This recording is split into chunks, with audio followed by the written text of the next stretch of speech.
Vamos a continuar con la serie acerca de la familia. Esta es la enseñanza número 11.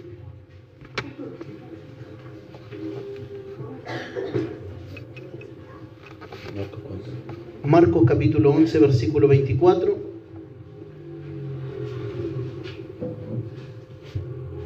Vimos anteriormente las raíces de amargura. Hoy día vamos a hablar acerca de la falta de perdón, que son dos temas que están ligados entre sí.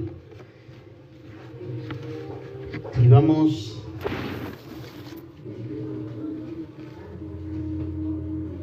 también a ver el bien que nos hace obedecer la palabra del Señor, los beneficios que puede traer para nuestras vidas e incluso para nuestra salud. Por tanto os digo que todo lo que pidiereis orando, creed que lo recibiréis y os vendrá.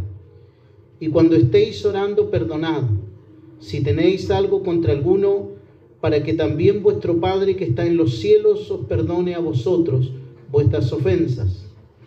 Porque si vosotros no perdonáis, tampoco vuestro Padre que está en los cielos os perdonará vuestras ofensas. Voy a hacer un resumen acerca de la enseñanza que compartimos anteriormente. Y dijimos que la falta de perdón comienza con una ofensa, que es una carnada, es un cebo que se usaba para cazar animales, y que es la semilla que Satanás utiliza para desarrollar las raíces de amargura en el corazón.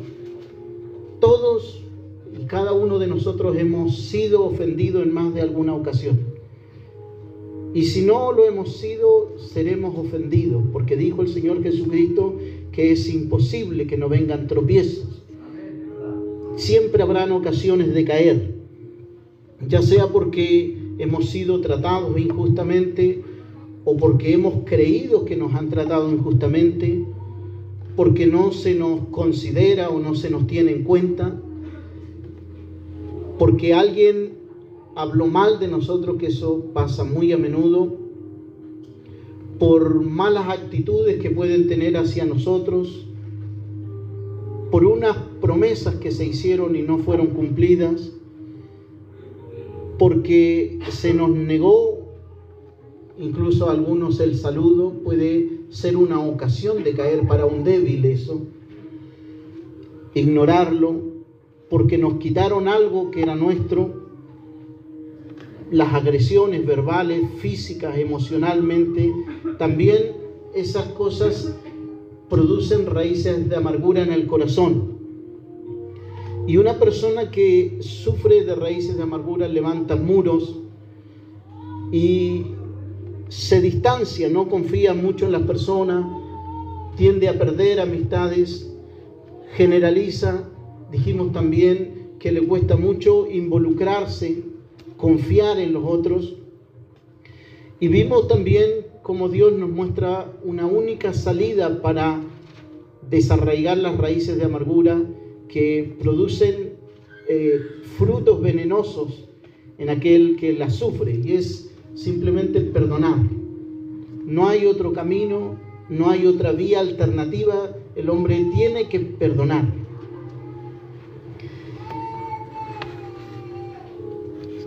Quiero leerles una frase que dijo Martín Lutero en cierta oportunidad y que tiene mucho sentido con el tema que nosotros vamos a ver.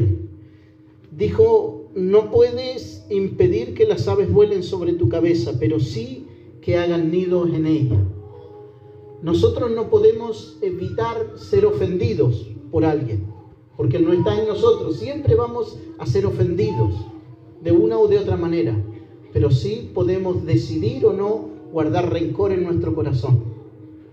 Esa es una decisión que cada uno de nosotros puede tomar y que debe tomar.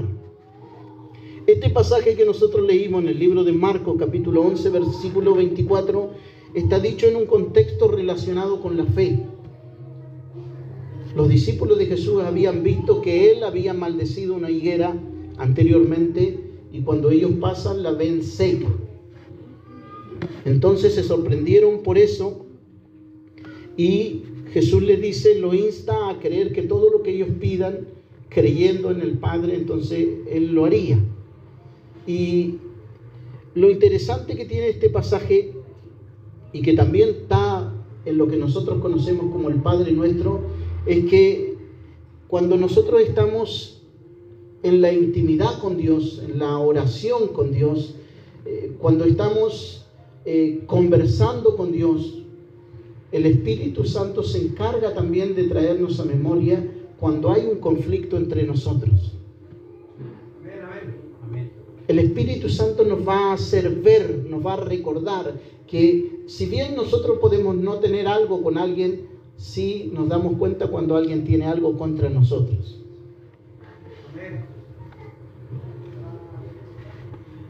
En el libro de Mateo capítulo 5 versículo 33, el Señor Jesucristo empezó a enseñar con sus discípulos acerca de la ira y le dijo, ¿oíste que fue dicho no matarás? Y les dice, mas yo digo que si alguno trata a su hermano de fatuo o lo trata de necio a su hermano, entonces queda expuesto a la condenación de fuego. O sea, Jesús en sus enseñanzas con sus discípulos elevó las barreras que tenían los antiguos o la ley, lo que decía la ley. La ley decía no matarás simplemente. Pero Jesús sabe que no es suficiente con que alguien mate a otro, sino que todo comienza antes de eso. Un mal deseo en el corazón. Entonces Jesús en ese contexto le dice, por tanto, si traes tu ofrenda al altar y allí te acuerdas de que tu hermano tiene algo contra ti, tú no estás enojado con él, pero tú te acuerdas porque la ofrenda es algo que nosotros damos voluntariamente a Dios. Puede ser nuestro tiempo, puede ser nuestro dinero, puede ser cualquier cosa que nosotros ofrendemos a Dios voluntariamente. Y el altar era el lugar donde generalmente se traía el sacrificio o la ofrenda que se daba, era el lugar donde Dios la recibía, era el lugar donde Dios estaba allí para recibir la ofrenda. Dijo el Señor Jesucristo, si tú traes tu ofrenda al altar, lo que sea que tú le ofrendes a Dios, tu tiempo, tus recursos, tus capacidades, lo que tú le ofrendes a Dios, y tú te acuerdas allí en el altar, porque está la presencia de Dios y porque tenemos el Espíritu Santo en nosotros. Si allí te acuerdas que tu hermano tiene algo contra ti, dice, deja allí tu ofrenda delante del altar y anda, reconcíliate primero con tu hermano y entonces ven y presenta tu ofrenda.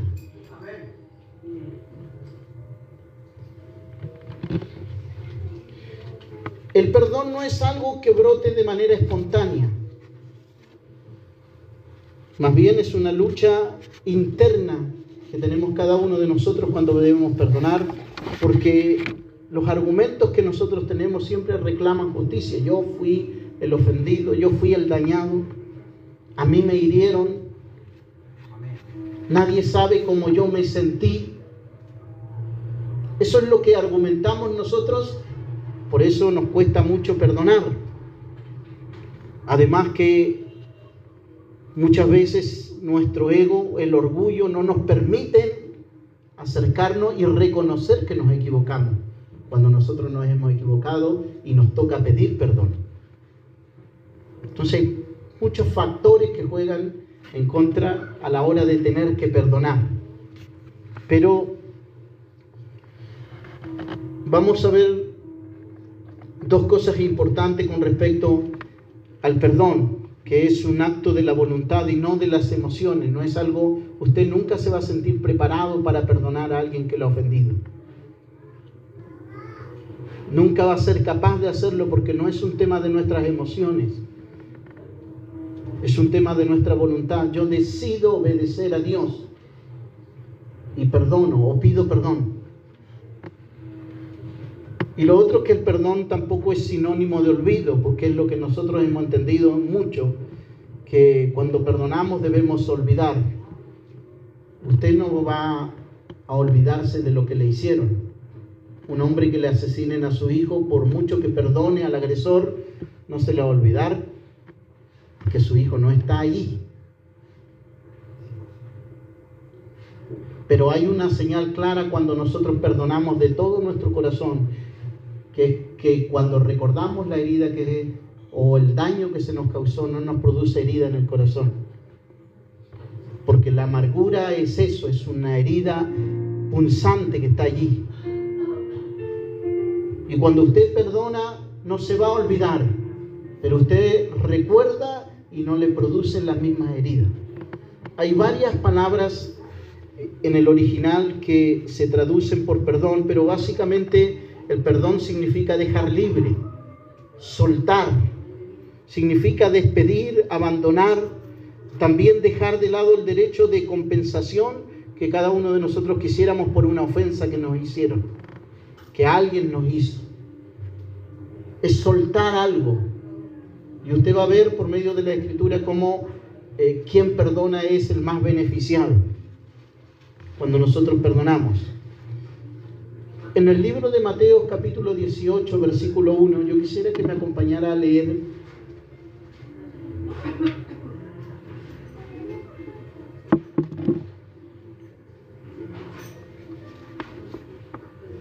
Vamos a ver todo el capítulo 18 porque todo está en el mismo contexto. Quizás no lo vamos a ver de una forma exegética, versículo por versículo, pero más bien vamos a ver las ideas en cada uno de estas porciones. Y en el versículo 18 comienza el capítulo con una pregunta que le hacen los discípulos a Jesús, desde el versículo 1 hasta el versículo 5. Y ellos le preguntan, ¿quién es el mayor en el reino de los cielos? Anteriormente Jesús se había transfigurado delante de 3 de sus discípulos, que era el círculo más íntimo de él, sus más cercanos. Quizás puede haber sido esta la razón por la que discutieron. Pero después de esto Jesús le habla a sus discípulos diciendo que le era necesario a él ir a Jerusalén y que iba a ser apresado, que iba a ser entregado en manos de los hombres, que iba a ser enjuiciado, lo iban a matar y que resucitaría al tercer día. Pero esa parte, esa enseñanza que le estaba dando Jesús a sus discípulos, parece que no la tomaron muy en cuenta. Porque la Biblia dice que ellos, Jesús sabiendo y conociendo a sus discípulos, dice que ellos iban en el camino discutiendo entre ellos. Y cuando llegan a la casa, a Capernaum, que era la ciudad de Simón y Andrés, y donde Jesús estableció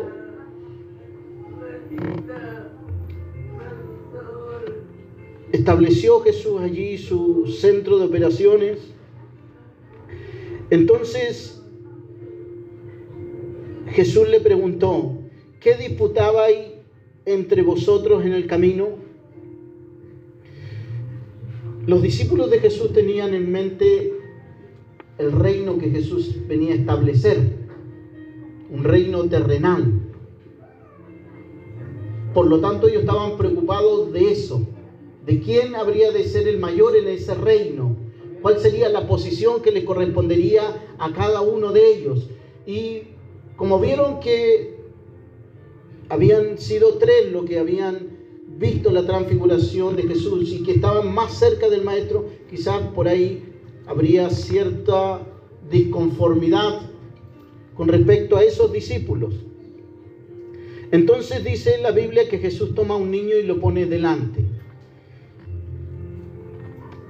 Y Jesús les dice, el que recibe en mi nombre a un niño como este, me recibe a mí, y el que a mí me recibe, y el que a mí me recibe, no me recibe a mí, sino al que me envió. Desde el versículo 6 en adelante empieza a decirle Jesús, Cualquiera que haga tropezar a alguno de estos pequeños que creen en mí, ya no está hablando del niño, está hablando de los niños en Cristo, de los recién nacidos, de los nuevos. Ya dejó al niño de lado, era para tomar un ejemplo, y empieza a hablarle. Y cualquiera que haga tropezar a alguno de estos pequeños que creen en mí, mejor le fuera que se le colgase al cuello una piedra de molino de asno y que se le hundiese en lo profundo del mar. Vimos que la palabra tropiezo es la palabra escandalón, es la misma palabra carnada. Ocasión de caer es poner un obstáculo en el camino para alguien que va avanzando. A eso se está refiriendo Jesús. Y hasta el versículo 10 le habla acerca de los tropiezos. Y lo trágico que es, o lo terrible que es, porque así lo muestra el Señor Jesucristo, hacer tropezar a un pequeño. ¿Cómo lo ve Dios? Que es muy diferente a cómo lo vemos nosotros. Porque Jesús dijo que si tu ojo, por tanto, si tu mano o tu pie te es ocasión de caer, dice, córtalo y échalo de ti. Mejor te es entrar en la vida cojo o manco que teniendo 2 manos o 2 pies ser echado en el fuego eterno. Hablando de las cosas que deben hacerse para resguardar también a los pequeños.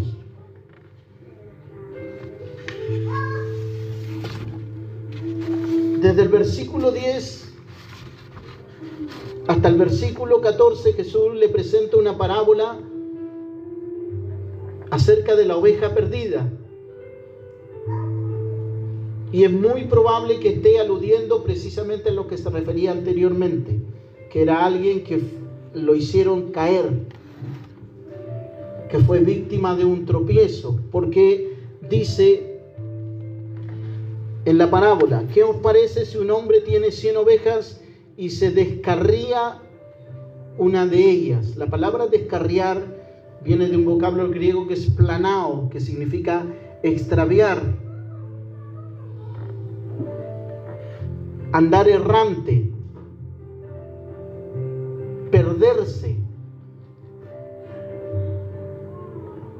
Y vimos nosotros que antes le estaba hablando de la ocasión de caer.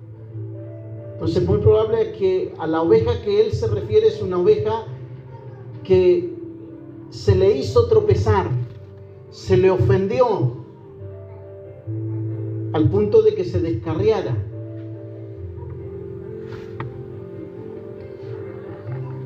Y a la cual también él presenta en esa parábola que Dios se preocupa de buscar hasta que la encuentre, y una vez que la haya, es curada.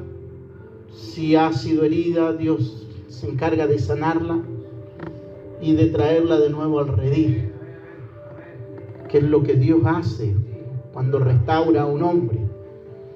Dios se encarga de hacer todo ese proceso, sale a buscarla. Desde el versículo 15 al versículo 22, Jesús enseña a sus discípulos algunos pasos sencillos que debiéramos nosotros también considerar para resolver los conflictos que se generan entre hermanos. Porque recuerde que siempre van a haber conflictos, siempre van a haber disensiones. Pero recuerde una cosa, está hablando todavía del mismo contexto, de las ofensas.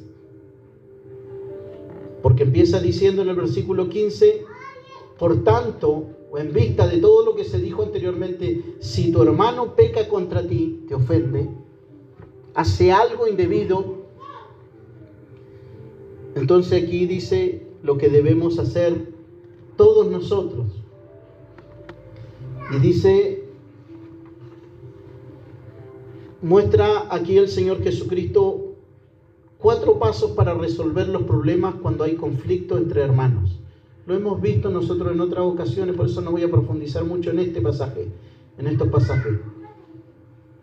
Pero quiero que entienda que Dios muestra cómo debemos nosotros conducirnos, incluso en medio de los conflictos. Primero dice, Si tu hermano peca contra ti, lo primero que dice el Señor es que repréndele estando tú y él solos. Ese es el primer paso que muestra la Biblia para solucionar los conflictos entre nosotros, debido a que muchas veces se generan por malos entendidos. Tú y él solo, ya sea tu hijo, sea tu esposa, sea su esposo, sea su compañero, sea su hermano, quien sea, con quien tenga usted un conflicto, lo primero que tiene que hacer es usted y él solo.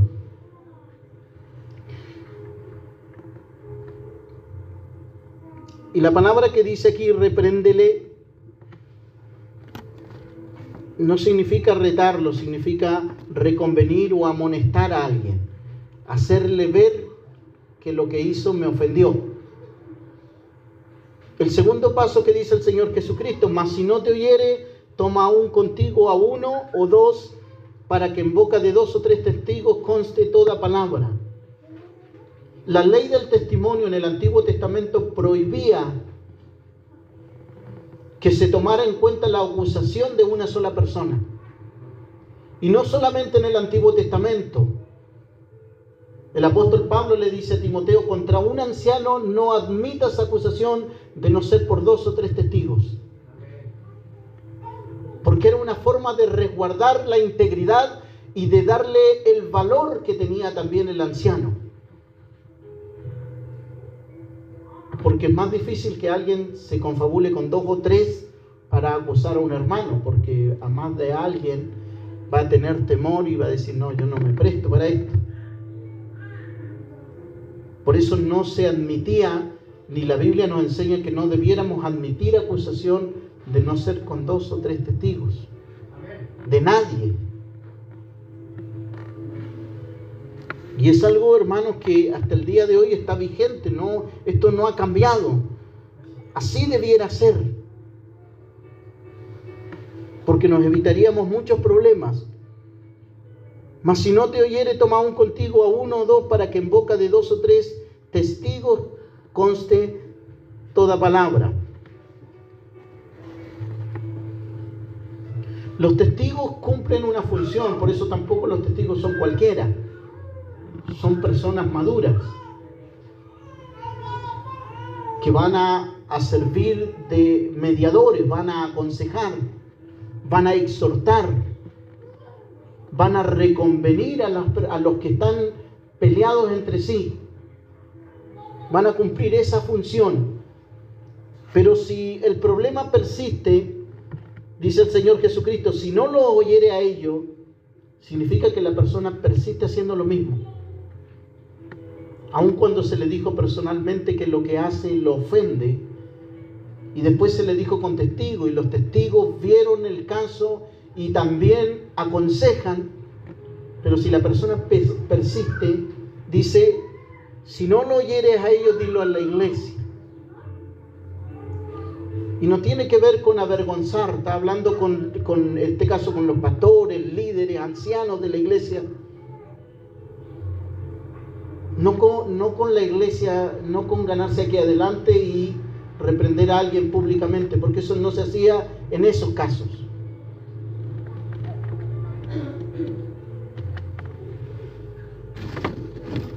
Y en este paso ya la persona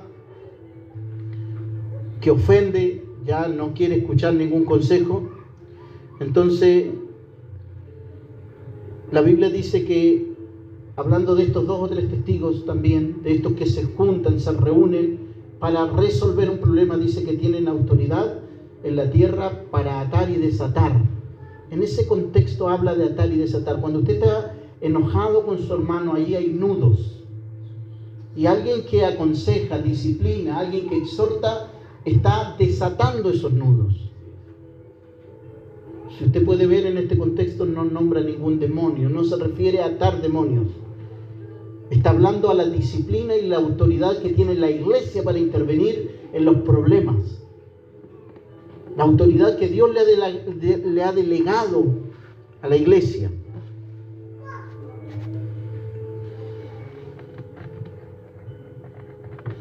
Pedro, por lo menos en el versículo 21, le dice, se le acerca a Pedro y le dice: Señor, ¿cuántas veces perdonaré a mi hermano que peque contra mí? ¿Hasta 7? Jesús le dijo: no te digo hasta 7, sino aún hasta 70 veces 7. Los rabinos judíos tenían la costumbre de que se debía perdonar hasta 3 veces, la cuarta no. Pedro entendía que él tenía una capacidad mayor de perdón que los rabinos. Podía sobresalir él, entonces le dice: Señor, hasta 7, mostrando que era mejor. Entonces Jesús le dice: no te digo hasta 7, sino 70 veces 7. ¿Sabe? 490 veces le está diciendo Jesús, pero no tiene que ver porque nadie lleva una libreta para anotar las ofensas que le han cometido. Usted, hermano, lleva 320 ofensas contra mí. A usted le queda más todavía, usted lleva 200, le queda harto. No se refiere a eso, porque nadie lleva un registro de las ofensas. Está hablando que debemos tener la disposición de perdonar siempre. Siempre. Las veces que se nos ofenda, siempre debemos tener la disposición de perdonar. Y dice, en el 4 punto le dice Jesús: y si no oyere a la iglesia, tenle por gentil y publicano. Los gentiles y los publicanos eran considerados paganos para los judíos. Jesús no está hablando de forma despectiva de ellos. Está diciendo que cuando alguien no conoce a Dios, ¿qué hace usted cuando no conoce a Dios? Ellos, los judíos, en este caso los gentiles y los publicanos, tenían un atrio de los gentiles en el templo. Ellos no entraban al templo donde entraban todos. Hablando de que aquel que es considerado como un gentil y publicano que no conoce al Señor, no tiene ninguna participación en las cosas que se hacen aquí, en el sentido de delegar responsabilidades. Si un hermano se niega a perdonar a su hermano, después que ha sido amonestado en varias ocasiones, la Biblia dice que ese debiera considerarse como alguien que no conoce al Señor, como un inconverso. ¿Qué hace usted con un inconverso? Usted lo evangeliza. Usted no lo saca a predicar. Usted no lo lleva a las misiones, no lo lleva a ningún trabajo, porque es una persona que no conoce a Dios. Usted no le delega ninguna responsabilidad en la iglesia porque no conoce a Dios. Y no es que nosotros determinamos quién es y quién no es cristiano, sino que la Biblia es clara al establecer que por los frutos se conoce el árbol. Y si alguien ha sido perdonado por Dios, entonces lo mínimo que puede hacer es perdonar. Vamos a ver cómo ese es el centro de la enseñanza. Del versículo 23 de este capítulo 18, entonces Jesús empieza a contarle una parábola a sus discípulos. Y les dice: por lo cual el reino de los cielos es semejante a un rey que quiso hacer cuenta con sus siervos. El contexto es el mismo. Está hablando del perdón. La parábola es un ejemplo tomado de la vida natural para enseñar una verdad espiritual. Eso es una parábola. Jesús habló mucho en parábolas para aquellos que eran arrogantes en el conocimiento y les veló muchas cosas. Y a sus discípulos les dijo: a vosotros se ha dado a conocer los misterios del reino. A nosotros. Aquellos que tienen un corazón sincero, que se acercan con un corazón enseñable a Dios. Y en el versículo 24 dice: y comenzando a hacer cuentas, le fue presentado uno que le debía 10,000 talentos. A este, como no pudo pagar, ordenó su señor venderle, y a su mujer e hijos, y todo lo que tenía, para que se le pagase las deudas. Un talento era una medida de peso que tenía su equivalencia en dinero, en valor. Generalmente el talento era oro, plata, pero también en ocasiones se pesaba hierro y bronce, pero mayormente era oro y plata. Un talento equivalía a 34 kilos de oro o de plata. Este rey se le debían 10.000 talentos. Yo quiero hacer un ejercicio matemático así. Un talento equivalía a 6.000 denarios. Un denario era el trabajo de un día de un jornalero. 6.000 denarios equivalían a 16 años y medio de trabajo de un jornalero. Estamos hablando de un talento. Y este hombre le debía 10.000 talentos. O sea, si lo sacamos la proporción en años, son 165.000 años de trabajo. O sea, este hombre, aunque volviera a nacer 100 veces y vendiera toda su familia y todo lo que tenía, no podía pagar la deuda.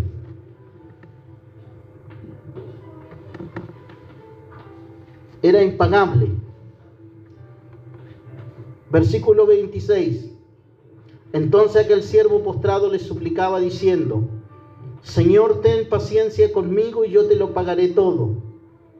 El señor de aquel siervo, movido a misericordia, le soltó y le perdonó la deuda. Pero saliendo aquel siervo halló a uno de sus consiervos que le debía 100 denarios, equivalían a 100 días de trabajo. ¿Era pagable la deuda? Sí. Y haciendo de él, le ahogaba diciendo: págame lo que me debes. Entonces su consiervo, postrándose a sus pies, le rogaba diciendo, note usted que las palabras que ocupa son las mismas que él ocupó: ten paciencia conmigo y yo te lo pagaré todo. Mas él no quiso, sino fue y le echó en la cárcel hasta que pagase la deuda. La deuda que tenía su consiervo con él era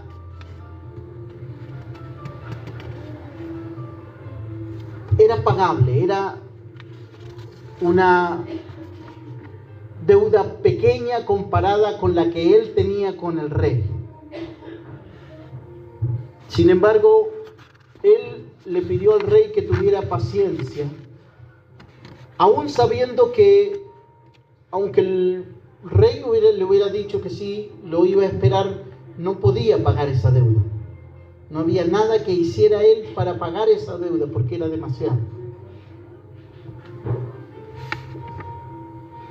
Dice la actitud que tuvo él con su siervo, vimos nosotros que no fue la misma que recibió. Y dice el versículo 31, viendo sus consiervos lo que pasaba, se entristecieron mucho y fueron y refirieron a su señor todo lo que había pasado. Entonces, llamándole su señor, le dijo: siervo malvado, toda aquella deuda te perdoné porque me rogaste. ¿No debías tú también tener misericordia con tu siervo, como yo tuve misericordia de ti? Entonces su señor, enojado, le entregó a los verdugos hasta que pagase todo lo que le debía. Así también mi Padre celestial hará con vosotros, si no perdonáis de todo corazón cada uno a su hermano sus ofensas.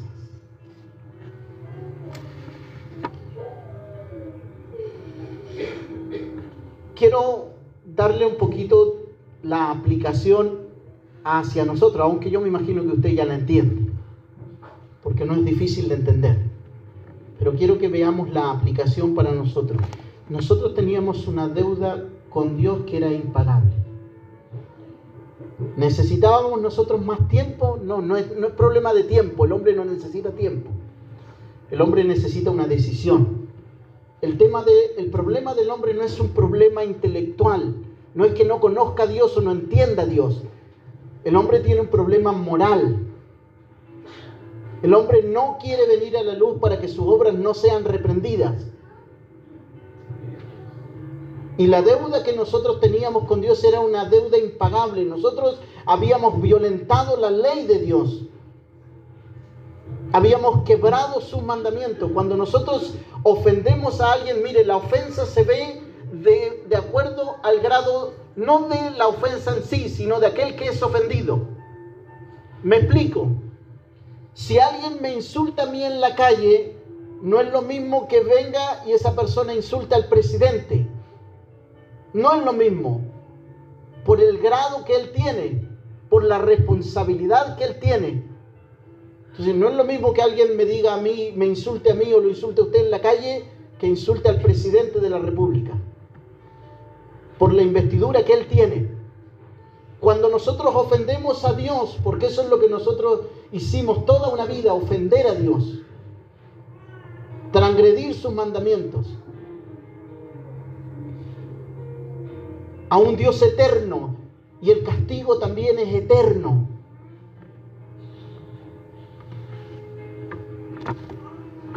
Nosotros no necesitábamos más tiempo para arrepentirnos, no era un problema de tiempo. Pero lo que Dios hizo es que Él tomó nuestra causa, esa deuda que era impagable, Dios la tomó. Fuimos enjuiciados nosotros por nuestro pecado, pero la paga de nuestra paz cayó sobre Jesucristo. Él tomó nuestro lugar y la ira de Dios fue derramada sobre Él. ¿Para qué? Para pagar nuestra deuda. Era mi deuda, era su deuda. Esa deuda impagable la pagó. Dice el libro de Colosenses capítulo 2 versículo 13: y a vosotros, estando muertos en pecados y en la incircuncisión de vuestra carne, os dio vida juntamente con Él, perdonando todos los pecados, anulando el acta de los decretos que había contra nosotros, que nos era contraria, quitándola del medio y clavándola en la cruz. Y despojando a los principados y a las potestades, los exhibió públicamente, triunfando sobre ellos en la cruz. Amén. Nuestro prontuario fue clavado en la cruz. Toda nuestra deuda. Y la Biblia dice que Dios no tendrá más memoria de nuestro pecado. Lo borró, lo echó a la mar. Desaparecieron, nuestra deuda desapareció. Y de la misma manera que Dios nos perdonó en Cristo, dice que nosotros debemos hacer con aquel que nos ha ofendido, con aquel que nos ha herido, con aquella persona que nos ha dañado.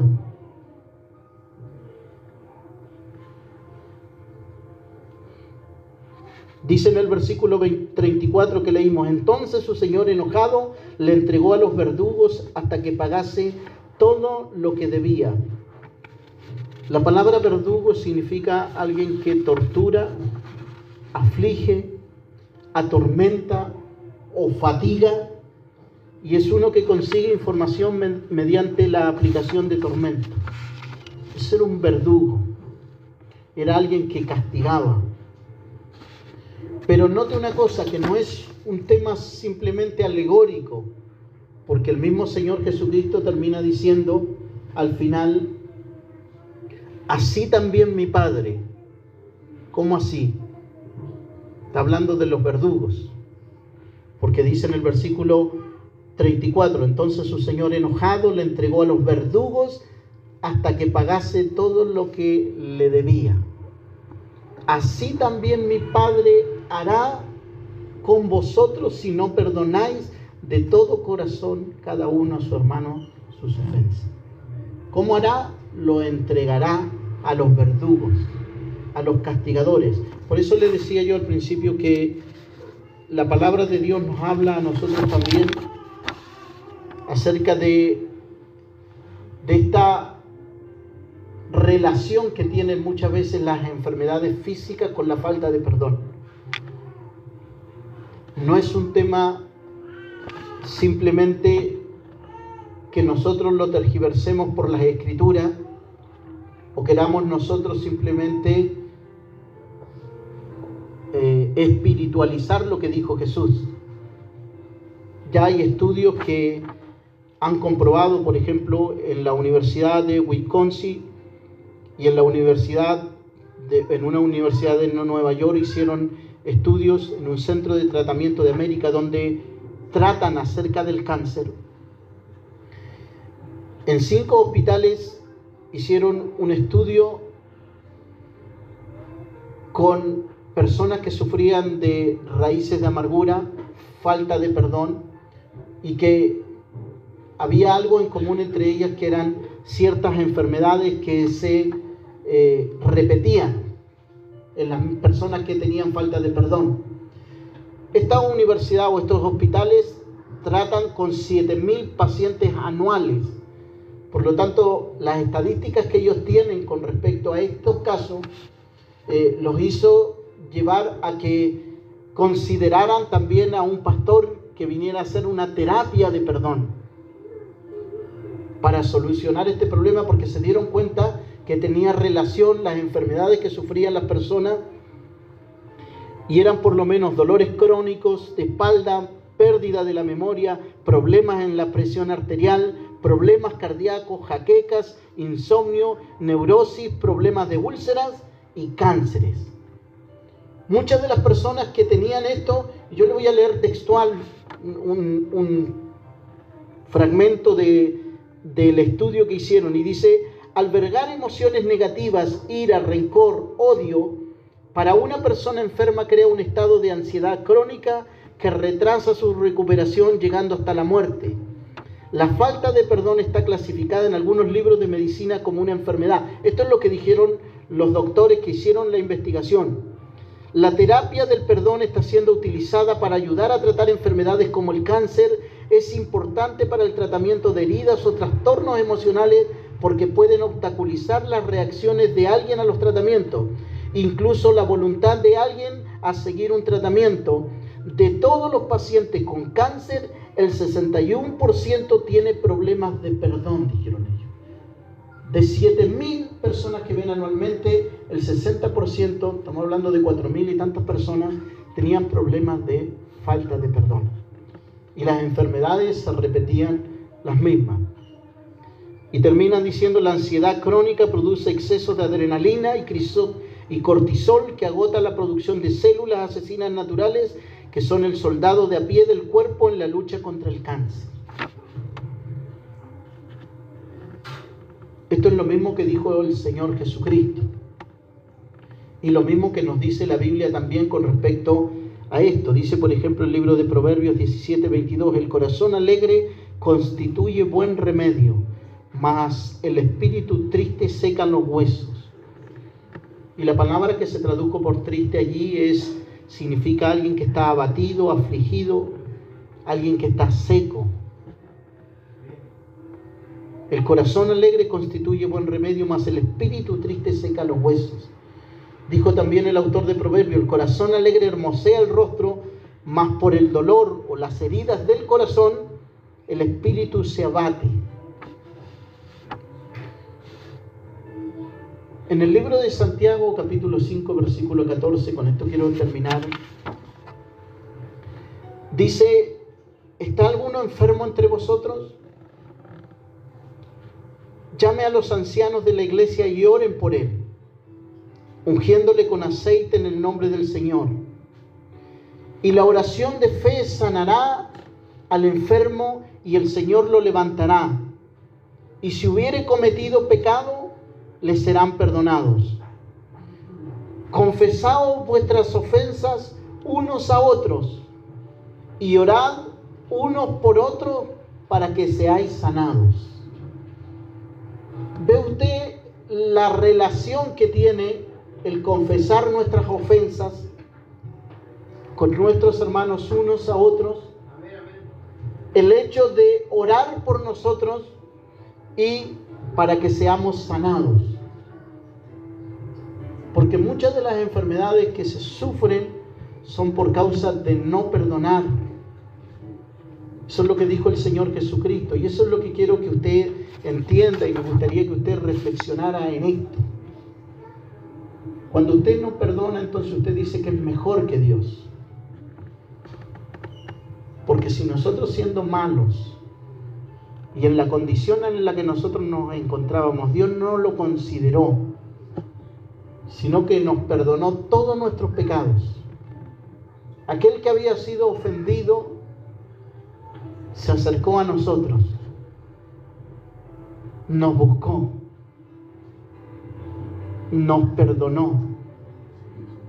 La Biblia dice que ninguno busca a Dios. Nosotros no andábamos en busca de Dios. El Señor salió a nuestro encuentro. En algún momento de nuestras vidas el Señor salió a nuestro encuentro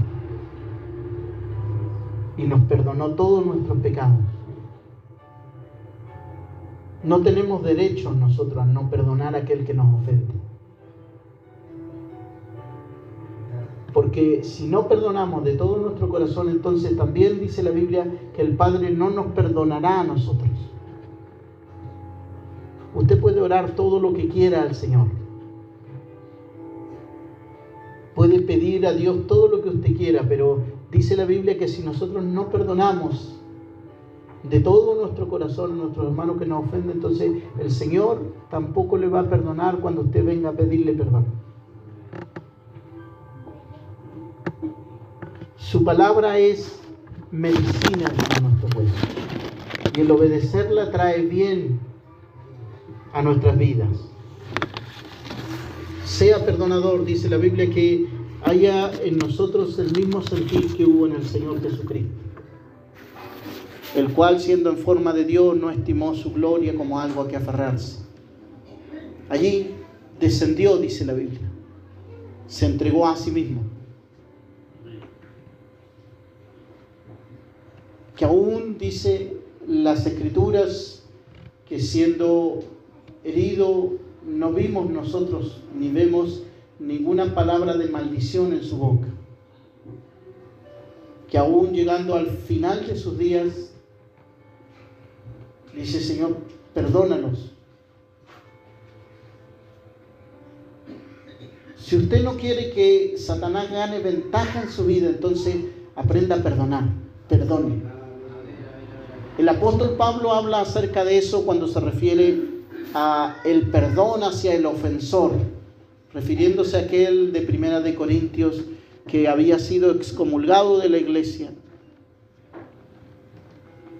y que después se había arrepentido y había vuelto a buscar la comunión de su hermano, y sus hermanos no querían perdonarle.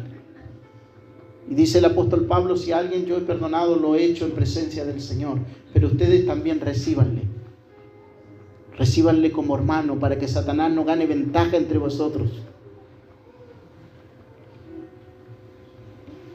No le demos lugar al diablo, aprendamos a perdonar, perdonemos. Si hay algún conflicto entre nosotros, tenemos el manual más excelente, hermano, la palabra profética más segura, que nos enseña cómo solucionar los conflictos entre nosotros sin tener que saltarnos los pasos. Dios bendiga a la iglesia. Esta ha sido su palabra. Le invito a dar gracias al Señor.